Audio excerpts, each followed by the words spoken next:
এখন বাজে 11:15। হঠাৎ বাইরে এসেছি, দেখি জুঁই ফুলটা ফুটেছে। জুঁই ফুল কিন্তু রাত্রেই ফোটে, আমি আগেও দেখেছি, এখনও প্রায় দিন যখনই জুঁই ফুল ফোটে আমি খেয়াল করেছি জুঁই ফুল কিন্তু রাত্রেই ফোটে। তো এই যে এখানে একটা ফুটেছে আর এই যেখানে একটা ফুটেছে। কাল সকালে এটা আরও বড় হবে, কিন্তু এই সময় এটা একটু বেশি তাজা থাকে ফুলটা, তাই তোমাদের সাথেও একটু শেয়ার করে দিলাম। তারা কীরকম হাওয়া দিচ্ছে দেখেছো? তো যাই হোক, হাওয়া দিচ্ছে, এই হচ্ছে ব্যাপার। বেশ সুন্দর, এত সুন্দর একটা স্মেল আসছে না সামনে দাঁড়ালে। তো যাই হোক, ভীষণ হাওয়া দিচ্ছে এখন। তো থাক, কালকে নীলকণ্ঠ ফুলটা ফুটবে, দেখেছো? তো চলো, এটাই দেখাতে এসেছিলাম তোমাদেরকে। রাতের বেলায় এখানে একটা, এই যে একটা, দুটো ফুটেছে। কালকে আরেকটু বড় হবে এটা। ব্লগে তোমাদের বলেছিলাম রাত্রির বেলায় যে জুঁই ফুলগুলো রাত্রে ফোটে, তো এখন দেখেছো অনেকটা বড় হয়ে গেছে না? এই যে সকালে উঠে তোমাদেরকে দেখাচ্ছি, এই যে একটা, এই যে একটা।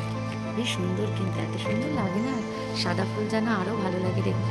আর এই যে নীলকণ্ঠটা বললাম না ফুটবে, দেখো এখানে একটা ফুটেছে, এখানে একটা ফুটেছে। আমার ভীষণ ভালো লাগে গাছে যদি ফুল ফোটে না, আমার এত ভালো লাগে কি বলবো। তো চলো, এখানে নয়নতারাও কয়টা ফুটেছে। এটাই জুঁই ফুলটাই মেন দেখানোর জন্য আমি বাইরে এসেছি। Hey my beautiful family, good morning and welcome back to our channel. তো চলো, আরও আরেকটা ফ্রেশ ব্লগ নিয়ে তোমাদের সামনে চলে এলাম। তো চলতে থাকো আরও আরেকটা দিন আমার সাথে, আর এনজয় করতে থাকো আমার এই সুন্দর মুহূর্তগুলো। তো চলো, এখন বাজে হচ্ছে 7টা বেজে গেছে, 7:10 বাজে। সোম এখন ব্রেকফাস্ট করতে বসবে, ওর ওখানে সব আমি রেডি করে রেখে দিয়েছি টেবিলে। তো ব্যাস, আর জুঁই ফুলটা দেখলে কি সুন্দর লাগলো তোমাদের সাথে শেয়ার করলাম। তো চলো, আজকে কী কী শেয়ার করতে পারি তোমাদের সাথে দেখি, আর তোমরা নিশ্চয়ই আমার ব্লগটাকে এনজয় করবে। তো চলো, দেখতে থাকো। ছেলে আমার বিছানা গুছিয়ে রেখেছে, দেখেছো? চাদর দুটো আমি ভাঁজ করে রেখেছিলাম, ও ঘুমাচ্ছিল তখন আমি চাদর দুটোকে ভাঁজ করে রেখেছি। ঠিক এর ওপরে এইভাবে সাজিয়ে দেখো কি সুন্দর রেখে দিয়েছে, একটার উপরে একটা, ঠিক ব্যালেন্স করে কিন্তু সুন্দর করে সাজিয়ে রেখেছে। আর এটা তো আর ভাঁজ করতে পারে না, এটাকে জড়োথড়ো করে ওপরে তুলে রেখে দিয়েছে। তো চলো, দুধ দিতে চলে এসছে, এই যে কলিং বেল বাজছে। তো চলো, দুধটা নিয়ে আসি আগে। চলো, ছেলের ব্রেকফাস্ট রেডি হয়ে গেছে। জ্যাম ব্রেড দিয়ে দিয়েছি, একটা কলা দিয়েছি, এখানে দুধ আছে, আর এই হচ্ছে আমন্ড। তো দেখা যাক কতক্ষণে ও আজকে এই খাবারটা ফিনিশ করে। আর বর্ষাও আসবে না, এই জন্য আমাকে আরেকবার ঝাড়ু দিতে হবে, কারণ আমি তো বাসি ঘরটা ঝাড়ু দেওয়ার জন্য জাস্ট একটু ওপর দিয়ে চলে যাই, চেয়ার টেবিল সরিয়ে তো আর অত আমি ঝাড়ু দিই না। কিন্তু এখন তো বর্ষা আসবে না, তাই আরেকবার আমাকে ঝাড়ু দিতে হবে। এটাই হচ্ছে সমস্যা, আরেকবার ঝাড়ু দিতে হবে, সব সরিয়ে, চেয়ার টেবিল সরিয়ে, খাটের তলায় এগুলো আরেকটু ভালো করে হাতটা ঢুকিয়ে তারপরে ঝাড়ু দিতে হবে, এটাই হচ্ছে সমস্যা। তো চলো, ওকে আগে ব্রেকফাস্টটা দিয়ে দিই, ও ব্রেকফাস্টটা খাক, আমিও এখন একটু চা খাবো। আমারও চা রেডি হয়ে গেছে। তো আমার চা খাওয়া হতে হতে দেখি কতটা খায়, তারপরেও নিজে নিজে খাবে, ততক্ষণে আমি দেখি একটু ঝাড়ু টাড়ু দিয়ে নেবো, কারণ আমারও তো তারপরেও তো পুজো টুজো দেওয়া আছে না। এই যে এই হলো আমার চা, ব্যাস। তো চলো, আমিও চা খাবো, ছেলেকেও খাওয়াবো, চলো। তো ইনি এখন এখানে খেতে বসেছেন, আমন্ড খাচ্ছে, জানি না, মুখে তো নিয়েছে, চিবোচ্ছে। এটা চিবোতে বড় কষ্ট, চিবিয়ে খেতে ভীষণ কষ্ট, জানি না, তাও খাচ্ছে দেখি আমন্ড। বেশ সুন্দর, খেলেই ভালো। আমার এই খাওয়া নিয়ে যা সমস্যা না, সব কিছু খাবে, বাইরের খাবার খেতে দাও সব খাবে, ঘরের খাবার খেতে দাও তখন আর ওর চিবোতে ইচ্ছাই করে না ওর। ইয়াম্মি এটা। তো শ্রিয়ান্ত আজকে বিছানা গুছিয়ে দিয়েছে, তাই বিছানাটা আজকে আমি ঝেড়ে দিলাম একদম। মানে পাকা ছেলে, সব কিছুতে ও আছে, আমি যেই কাজ করব সেই কাজই ও করতে আসে, এবং আমি যেইভাবে করব ঠিক সেইভাবে করবে। এত নকল করে, মানে বা নকল বলবো না, মানে এত মানে সূক্ষ্মভাবে দেখে যে আমি যেই কাজ করি বা সোহম যেই কাজই করুক না কেন, সেটা আমরা কিভাবে করছি, কি দিয়ে করছি, এগুলো এত ও সূক্ষ্মভাবে মানে পর্যবেক্ষণ করে না, মানে কি বলবো, প্রতিটা কাজ আমরা যাই করি না কেন। তো সেটাই বলছি, মানে যেমন পাকা হচ্ছে তেমনি কথা, মানে কথার কোনো শেষ নেই। প্রতিদিন যেন নতুন নতুন কথা ওর, আমরা যা কথা বলবো সেগুলোকেই আবার আমাদেরকে নকল করে বলবে, একদম ডিটো, মানে কোনো কিছু বাদ নেই, মানে খুব চট করে চটজলদি ধরে নেয় সব কথাগুলো, সব কাজগুলো, এই আর কি। তো এই যে আমার হয়ে গেল, এবার ঘরটা সব পরিষ্কার করা হয়ে গেল।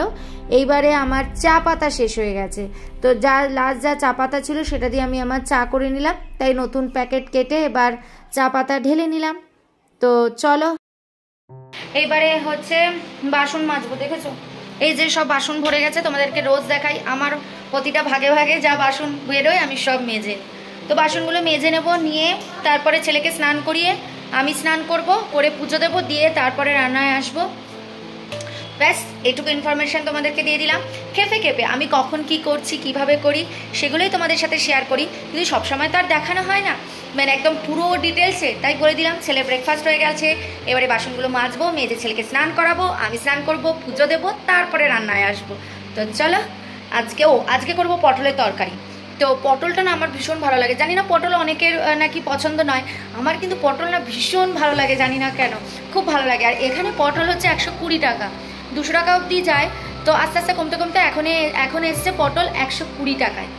তো আজকে পটলটা ভাবছি একটু গোটা গোটা করে রান্না করবো, মানে টুকরো করে করবো না, একটু গোটা গোটা করে করবো, দেখি কেমন লাগে, একটু মানে একটু কষিয়ে জমিয়ে আজকে রান্না করব ভাবছি, ইচ্ছে আছে, তো দেখা যাক কি হয়। কারণ মানে আজকে পটলটাকে ওইভাবেই খেতে, আর একটু দইও আছে, ভাবছি একটু দই দিয়েই বানাবো, তোমাদের সাথে শেয়ার করব যদি আমি করি ওইভাবে।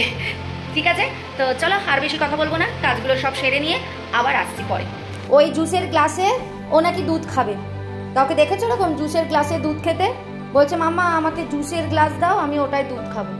তো এই যে গ্লাসে দুধ দিয়ে দিয়েছি, এবার উনি খাবেন এটা করে দুধ। কিচ্ছু গরম নয় না বাবা, পুরো ঠান্ডা হয়ে গেছে, এটা তোমার না খাওয়ার জন্য তুমি এরকম করছো। হ্যাঁ তাড়াতাড়ি খাও, হ্যাঁ আমি জানি তো এটা গরম নয়, ইচ্ছাকৃত তুমি এরকম করছো যাতে না খেতে হয়, এই জন্য। আবার না বাবা, আমি মুখে দিয়ে দেখেছি, ইচ্ছা করে করছো, যতক্ষণ আর কি দুধটা না খাওয়া যায়, আমি নিজে খেয়ে দেখেছি। হ্যাঁ ফিনিশ করো, আমি কি তোমার পেছন পেছন ঘুরে যাবো বাবা এইভাবে? তুমি একটু কথা শোনো। তো টুকটাক যে বাসনগুলো ভরেছে সেগুলো সব মেজে নিচ্ছি, মানে সোহম যে ব্রেকফাস্ট করে গেছে, শ্রীহান ব্রেকফাস্ট করলো, এগুলো সব বাসনগুলো আজকে জমানো ছিল। আমি এখন স্নান করতে যাচ্ছি, ঠিক আছে? তুমি কিন্তু কোথাও যাবে না, এখানেই খেলবে, ঠিক আছে? এখানেই গাড়ি নিয়ে খেলো তুমি।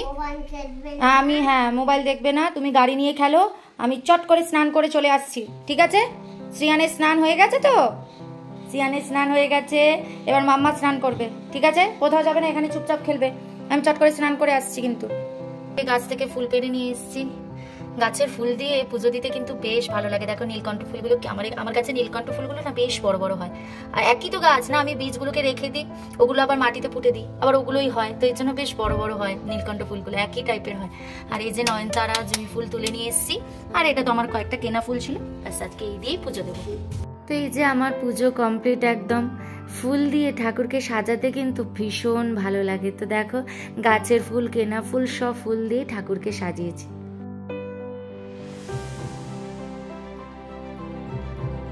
পটলগুলো এবার কাটবো, ভাবছি পটলগুলোকে লম্বা লম্বা করে কাটবো, তো টুকরো করবো না, লম্বা লম্বা করে মাঝখান দিয়ে চিড়ে দেবো যাতে মশলা ঢুকে যায়। আর পটলের খোসাগুলো ভাবছি এবারে ফেলবো না, পটলটাকে আমি একদম ভালো করে ধুয়ে রেখে দিয়েছি, ভাবছি পটলের খোসাগুলোকে বাটা করবো, খোসাগুলোকে ফেলবো না, পটলের খোসা বাটা খেতেও কিন্তু দারুণ লাগে। তো চলো পটলের খোসাগুলো আগে ছাড়িয়ে নিই, আর খোসাগুলোকে আলাদা এই বাটিটার মধ্যে তুলে রাখবো।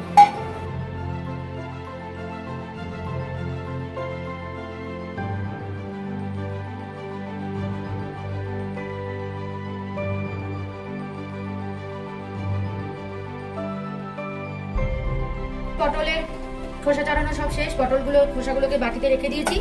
এবার এই যে পটলগুলো আছে এগুলোকে কি করবো বলো তো, এই এখান দিয়ে দিয়ে একটু একটু চিড়ে চিড়ে দেবো, তাহলেই কিন্তু মশলাগুলো ভেতরে ঢুকে যাবে।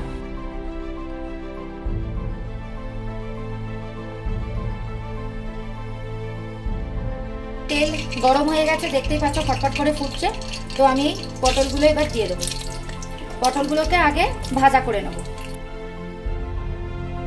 পটলের মধ্যে একটু নুন দিয়ে দেবো, তাহলে পটলগুলো একটু তাড়াতাড়ি নরম হয়ে যাবে। আর হলুদ দেবো, কিন্তু হলুদ এখন দেবো না, হলুদ দেবো পরে। তো রসুনগুলো ছাড়িয়ে নিলাম, রসুনের খোসা, এবার এগুলোকে একটু থেতো করে নেবো। আসলে আমি টাইমই পাচ্ছি না রসুনের খোসাগুলো ছাড়ানোর, অনেকগুলো রসুন জমে আছে, প্রায় দিনই তোমাদের বলছি টাইমের অভাবে আর রসুন ছাড়িয়ে বেটে রাখা হচ্ছে না, তাই রান্নার আগে দিয়েই যে কটা লাগছে সে কটা খোসা ছাড়িয়ে এইভাবেই থেতো করে নিচ্ছি হামল দিস্তা দিয়ে। পেস্ট হয়ে গেছে দেখেছো, একদম ভালো করে মিহি করে একদম পেস্ট করে নিয়েছি। একটু জলও নিয়ে নিচ্ছি। আমি যদি ওকে জল না দিই না, ও জল খাবেই না, একদম জল খেতেই চায় না। আমি ওকে গ্লাসে করে করে দেবো, তবে গিয়ে ও জল খাবে। তো চলো গ্লাসে জল নিয়ে নিচ্ছি। আর ওই জুসারের গ্লাসটা হচ্ছে সব থেকে ওর পছন্দ, ওই গ্লাসে করেই সব কিছু খাবে, জল খাবে, সব কিছু খাবে। তো চলো ওকে জলটা আগে দিয়ে নিই। তাড়াতাড়ি জল খেয়ে নে, পুরোটা খেয়ে নিবি, খেয়ে আমাকে দিবি, ঠিক আছে? তুই কাত করিস কেন? কাত করিস বলেই তো পড়ে যায়। তোকে বলেছি না মাথা নিচু করে খাবি, তো মাথা নিচু করে খাস না। পটলটা ভাজা হতে হতে এদিকে পেঁয়াজটাকেও চপারে একটু টেনে নিচ্ছি। চপারটা হওয়াতে বেশ সুবিধাই হয়েছে, পেঁয়াজগুলো একদম ছোট ছোট কুচি কুচি করে একদম কাটা হয়ে যায়, আর ছুরি দিয়ে কাটতে হয় না। তো পেঁয়াজটা তাই আমি চপারেই একটু কেটে মানে কুচিয়ে নিচ্ছি, যা মানে এই পটলের তরকারিটাতে একটু কোচানো পেঁয়াজই ভালো লাগবে, তাই চপারেই করে নিলাম। পটলটা এবার আমার ভাজা ভাজা হয়ে এসছে। এবারে আমি একটু হলুদ দিয়ে দিলাম, তাহলে কি হবে, পটলটা পুড়ে যাবে না। আগে থেকে হলুদ দিলেই না পটলটা খুব তাড়াতাড়ি লাল হয়ে যায়, কিন্তু সেইভাবে ভাজা হয় না। তো এই জন্য আমি হলুদটা একটু পরেই ইউজ করি। আমার পটল ভাজা হয়ে গেছে, তো এবার পটলগুলো তুলে নেবো। সব পটলগুলোকে একটু ভালো করেই ভাজতে হবে, তা নাহলে পটলগুলো না শক্ত শক্ত থাকবে।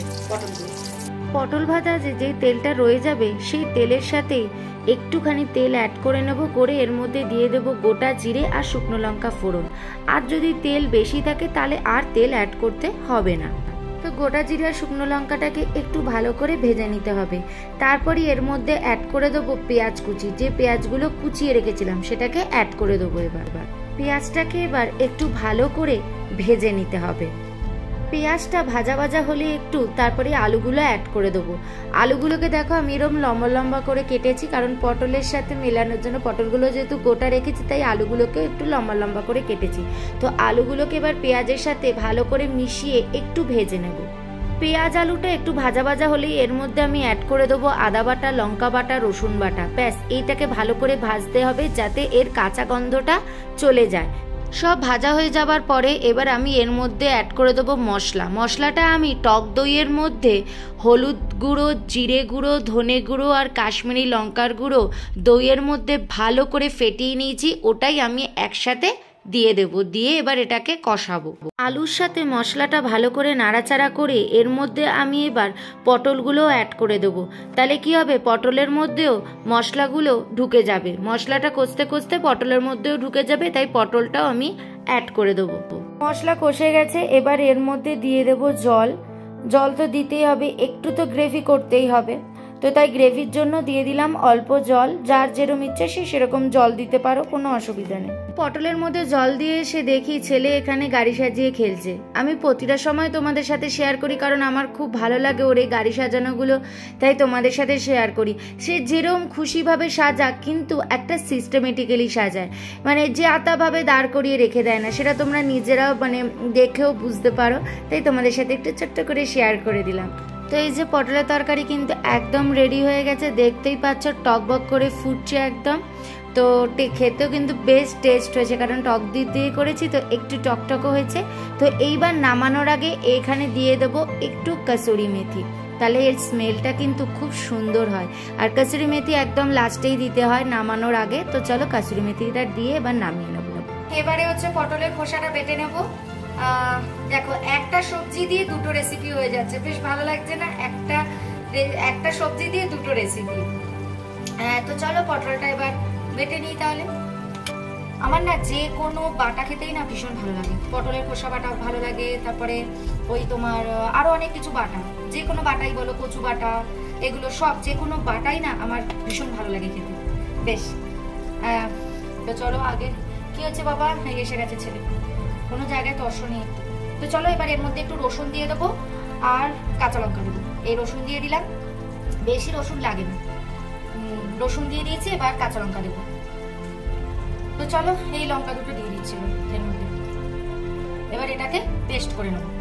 একটু জল দিতে হবে, তা নাহলে তো আবার এটা পেস্ট হবে না, একটু জল দিয়ে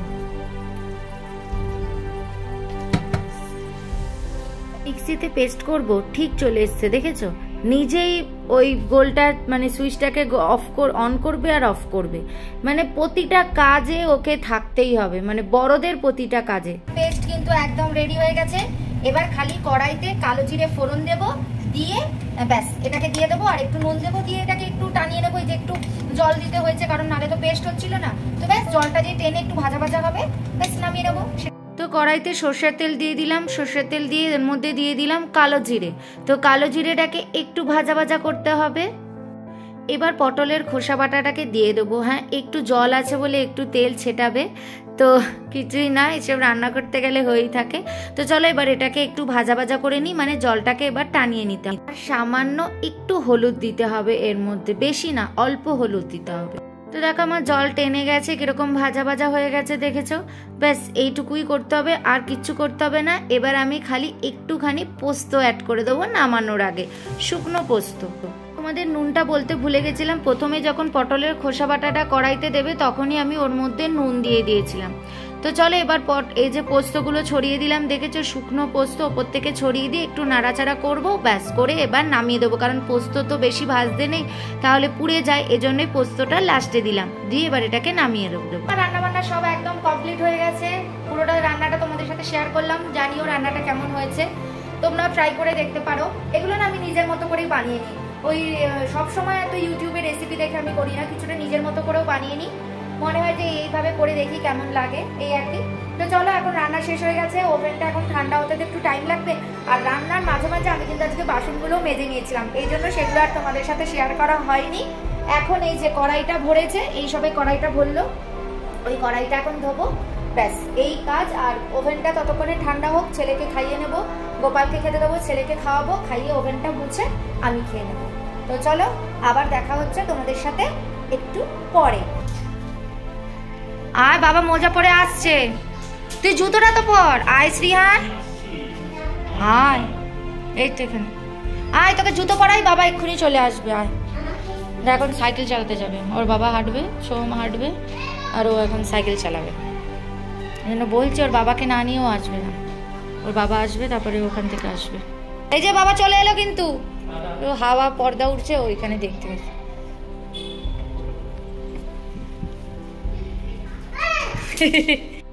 বারবার দাঁড়িয়ে পড়লে আমি চলে যাব, তুমি যদি বারবার দাঁড়িয়ে পড়ো। বাবা জল খেতে গেছে বলছি না, বাবা আসছে, তো তুমি আসো, তুমি সাইকেল চালিয়ে আসো, বাবা এক্ষুনি চলে আসবে, বাবা চলে আসবে, বাবা জল খেতে গেছে ঘরে, তুমি আসো।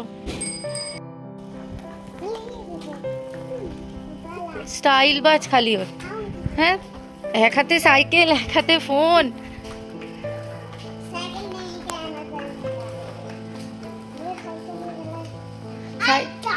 সাইকেল চালাতে চালাতে কেউ ফোনে কথা বলে বাবা, এটা তো ঠিক না। দিয়ে দাও বাবাকে ফোন দিয়ে দাও, তুমি ঠিক করে সাইকেল চালাও। স্টাইলের শেষ নেই, হ্যাঁ, কেউ কথা বলেই যাচ্ছে, তাই উল্টো পাল্টা ফোন একটা ধরে।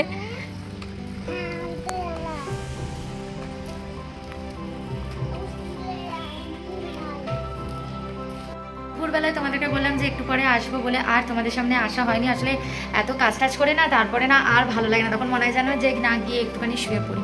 তো বিকেলে উঠে সন্ধ্যাবাতি দিলাম, সোম আসলো, আমরা চাটা খেলাম, সব কিছু করলাম, ওগুলো আর ভিডিওতে তোমাদেরকে দেখায়নি।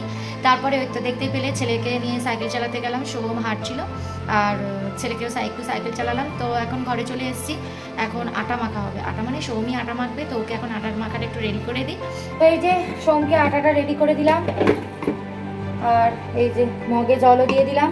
সোম এখানে আটা মেখে দিয়ে গেছে, এবার আমি রুটি করবো, আটাটা আটকে গেছে, একদম দিয়ে তুললাম।